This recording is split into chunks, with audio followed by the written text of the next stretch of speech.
Hi everyone, welcome back to my channel run classes for में। जैसा कि आप थंबनेल में देख पा रहे होगे, आज हम गृह विज्ञान के मोस्ट इम्पोर्टेंट क्वेश्चन करने वाले हैं जो आपके एग्जाम में 100% पूछे जाएंगे। तो ऐसा ही प्रश्न आपके एग्जाम में आपको देखने को मिलेंगे। तो चलिए शुरू कर लेते हैं आज का महत्वपूर्ण सेशन। वीडियो को आप लोग अंत तक देखिएगा और अपनी सखी सहेलियों के साथ शेयर भी कर दीजिएगा। बता दीजिए, रन क्लासेस फॉर यू आपकी जो गृह विज्ञान की बेहतरीन तैयारी करवा रहा है, तो आज ही ज्वाइन कर लीजिए। ठीक है, हमारे चैनल को सब्सक्राइब कर लीजिए और बेल आइकन को प्रेस कर लीजिए, जैसे मैं कोई वीडियो डालूँ आपके पास पहले से ही इन्फॉर्मेशन पहुंच जाए। ठीक है, तो चलिए करते हैं आज की शुरुआत पहले प्रश्न के साथ।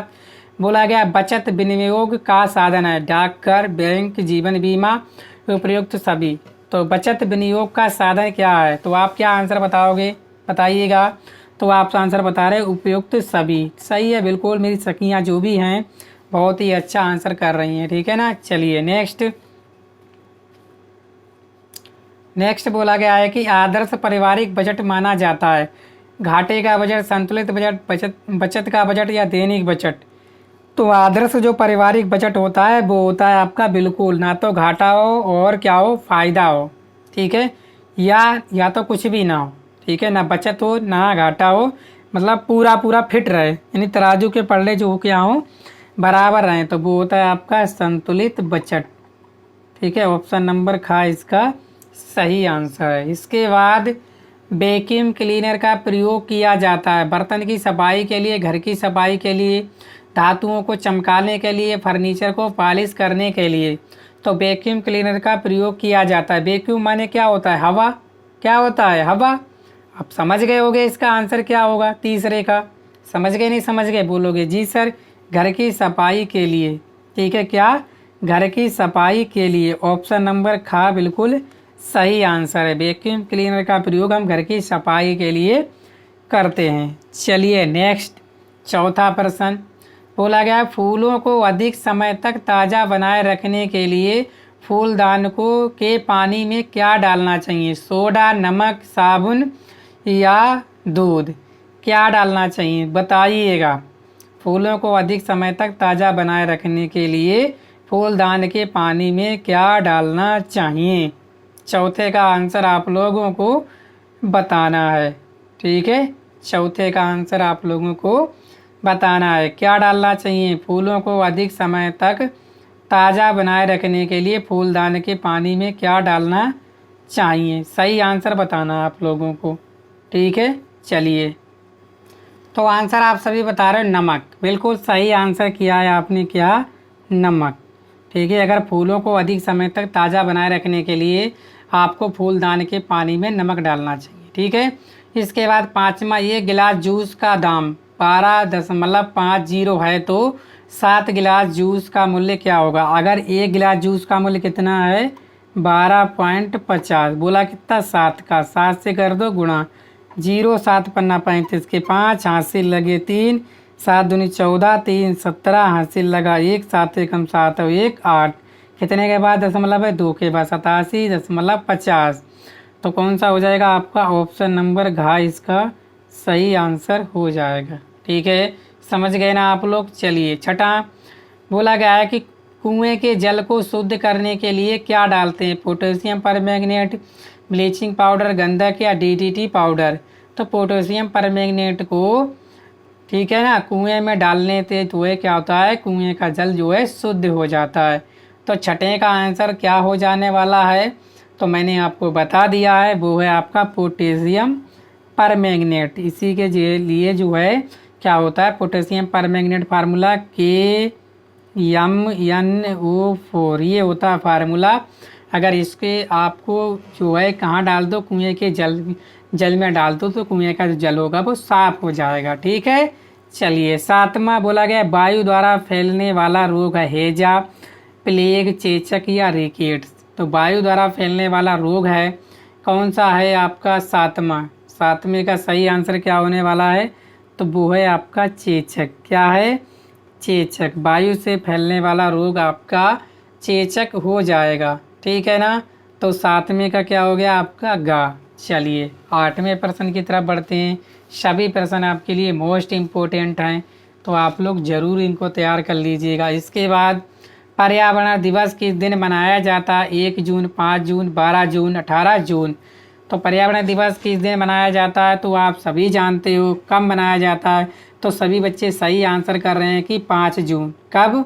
5 जून। ठीक है, बिल्कुल आंसर 5 जून को मनाया जाता है पर्यावरण दिवस, या विश्व पर्यावरण दिवस भी 5 जून को ही मनाया जाता है। इसके बाद वायुमंडल में के यहाँ पे क्या आएगा? भरना है के निर्माण को ग्रीन हाउस के रूप में जाना जाता है, जो वर्तमान ग्लोबल वार्मिंग के लिए प्रमुख रूप से उत्तरदायी है। क्लोरीन, सल्फर डाइऑक्साइड, फ्लोरीन या कार्बन डाइऑक्साइड। बताइएगा इन 4 विकल्पों में नमे का सही आंसर। तो क्या है आपका? वो है आपका कार्बन डाइऑक्साइड। आंसर हो जाएगा आपका कार्बन डाइऑक्साइड। यहाँ क्या आ जाएगा? CO2। ठीक है, क्लियर। आगे, क्षय रोग किस जीवाणु से फैलता है? Bacillus, virus, amoeba, Culex.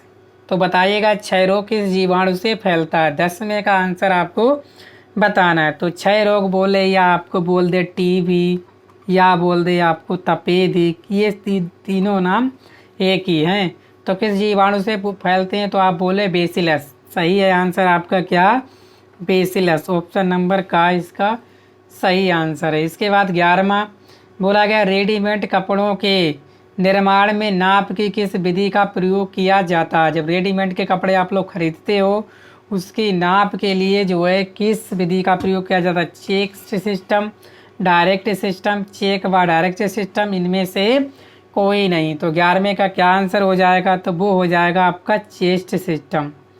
ठीक है, अगर रेडीमेड के कपड़े लेते हो तो किस प्रकार से नाप की विधि का प्रयोग करते हैं वो लोग?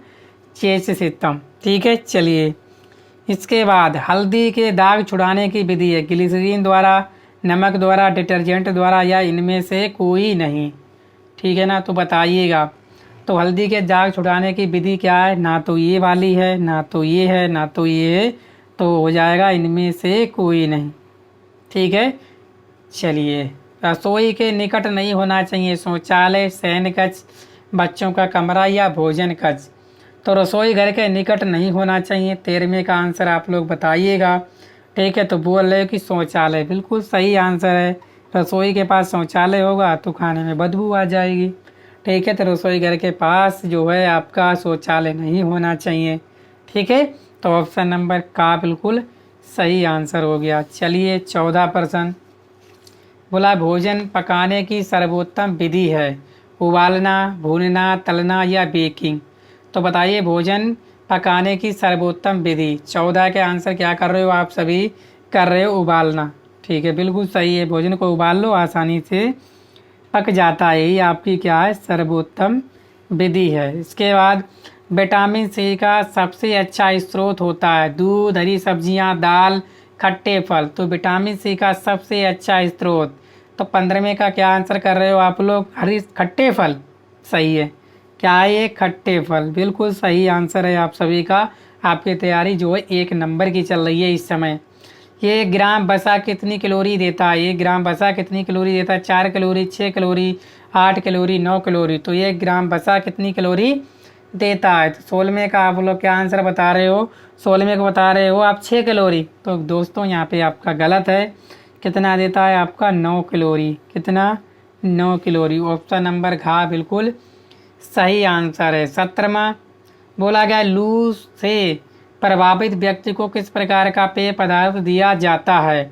गर्म चाय, गर्म दूध, आम का पन्ना, फलों का रस।